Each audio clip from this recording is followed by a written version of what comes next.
Hey guys, Miss Williams here. So this video we are going to go over the Half-Life quiz/worksheet that you were supposed to do yesterday. I've had a couple students email me and ask me some questions about it, so I just kind of wanted to go through two of the problems with you, one of each type, because there's two types of problems on here. So first you're going to want to, of course, write your name on the paper, because we all know my little pet peeve about that. But what may help you is to go through the PowerPoint and then label these boxes we have here. So if no time has passed, it still has 100% of the radioactive material.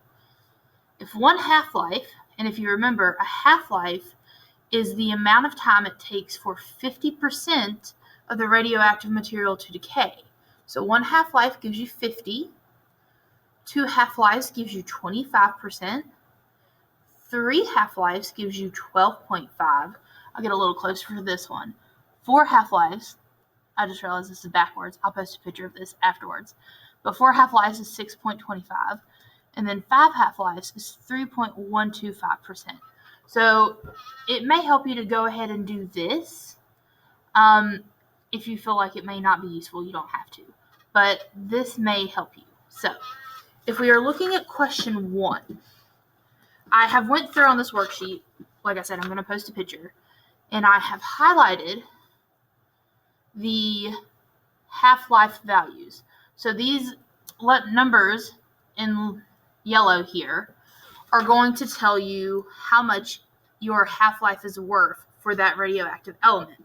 And that's really important because we have to have that value to be able to figure out how many half-lives we have. So first, you're going to want to make sure you know the value of your half-life.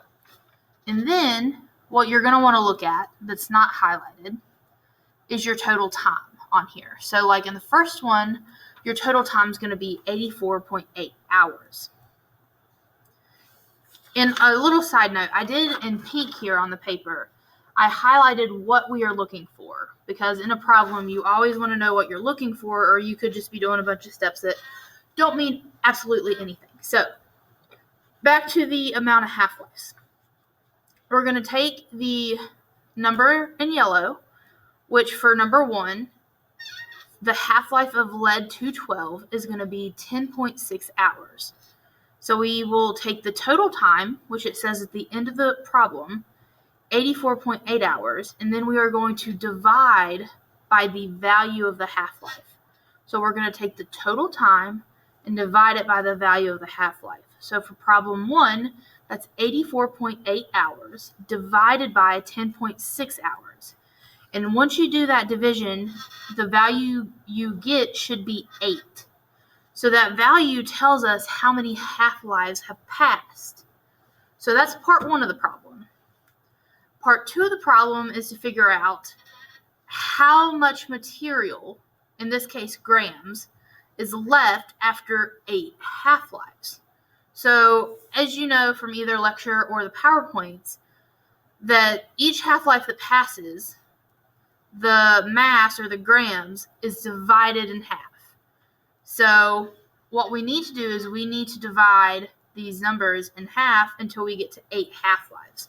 So as you can see in the picture here, I have drawn, if I can, the 700 grams. Again, it's backwards, but you'll be able to see on the paper once I post the picture.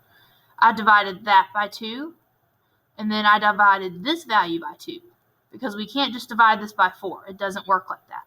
So 700 divided by 2, this value divided by 2, and we'll do that 6 times. You can count here on the paper. 1, 2, 3, 4, 5, 6, 7, 8. I just realized I said 6, but it's 8 because we have 8 half-lives. So I did this division 8 times to get the answer, which is how many grams is left after 8 half-lives. And that value is 2.7344, and that's rounded to 4 decimal places. So on your paper, I would like to see this work, but those blanks, I want to see those values in there. So, of course, you're going to be able to write down what you see in this picture, but you need to fill in those blanks and then circle the answer for me. So that's how the first 3 problems are done. And then if you move on to questions 4 and 5, it's not asking you the amount of material that's left after this time. They're doing it a little backwards. So it's actually asking you how much material did they start with after the amount of time they list.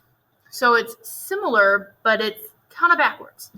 Again, the first step you always need to do is figure out how many half-lives have passed. So again, you will find the yellow number on number 4. And in this case, it tells us right here that the yellow number right there is going to be 2.85 years. So plutonium-236 has a half-life of 2.85 years. And then if we continue reading, like I said a second ago, we're trying to find how many grams were in the original sample. So we need to find the total time. And in that problem, it tells us that if 10 grams are left after 17.1 years. So 17.1 years is going to be our total time. And if you remember from problem number 1, to get the number of half-lives, we have to take the total time, which in this case is 17.1, and divide it by the value of the half-life, which I've highlighted on here, and it is 2.85 years. So on your paper, you would write 17.1 years divided by 2.85 years.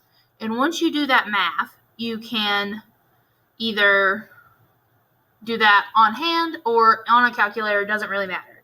But once you do that calculation, you should get 6 half-lives. So now that we know that we use 6 half-lives, we're going to kind of do the same thing that we did in number 1, but we're going to do it backwards.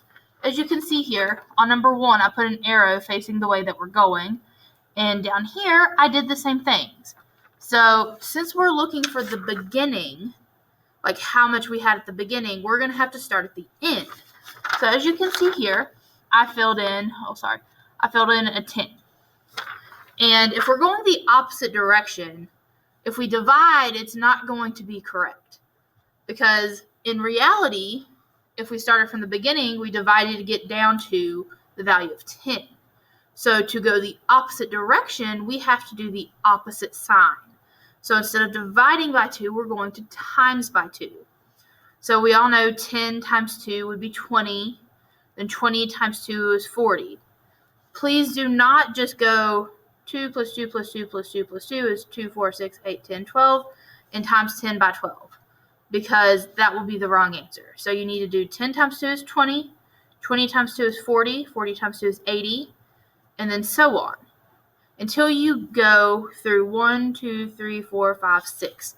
So again, you can see here, I did it 6 times because we have a half-life of 6. And then you will get the value of how many grams was in the beginning. So that value for this problem is going to be 640 grams. So we just figured out that in the beginning, we started with 640 grams of plutonium-236, only from the information they gave us, which is pretty cool. So that is how you're also going to do number 5. Again, I'm going to post this picture so you can see what I've kind of went through and talked about, and you will be able to see what's highlighted in the 2 problems that I did. But I do want to see that work on your paper. So make sure you have the work on there. You don't have to highlight or any of that stuff, but just keep the work for each problems. And if you need more help with problems 2, 3, and 5, just email me and I can post something else on there. All right, I hope this was helpful. Please make sure you turn that in.